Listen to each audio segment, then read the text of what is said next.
Hello guys, magandang araw. Nandito kami ngayon sa La Vista Pansol sa Calamba, Laguna. Tapat tayo eh. Saan? Doon sa may tapat ng wave pool.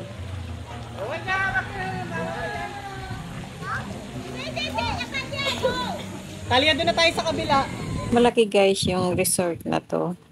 Balang malalaking swimming pool niya is tatlo ang swimming pool na lahat is kids friendly siya. Lahat mas may mga slides. Saka yung lalim niya is tama lang talaga sa mga toddlers. Grabe guys, tumating kami rito ng 8 ng umaga. Tingnan nyo naman, tirik na yung araw, sakit na sa balada.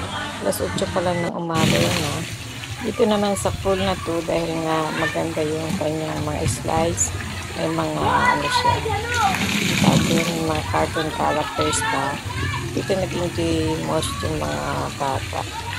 Yung paalala lang guys, sa mga kasama ng mga bata, talaga eyes on the kids kasi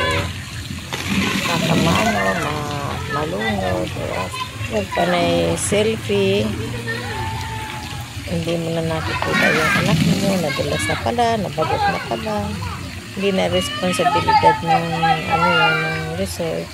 Ala. Lain naman na pupuntahan ni ano.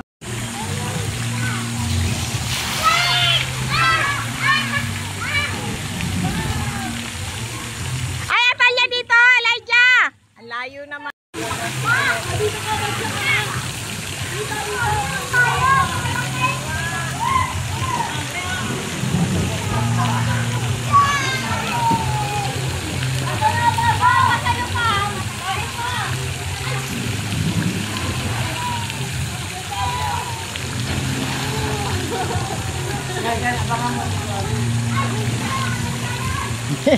Ayaw niya na ano yung mukha niya eh.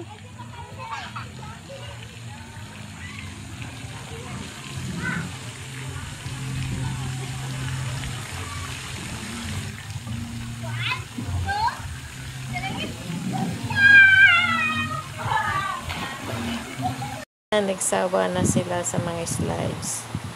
Lipat na kami sa wave pool. Dito sa wave pool naman, kada oras nag-wave yung tubig niya for 30 minutes. Para ka rin lang nasa dagat. Kaya nag-enjoy talaga yung mga bata rin dito. Saka ito yung parang pinaka-main attraction nila sa resort na to yung wave pool.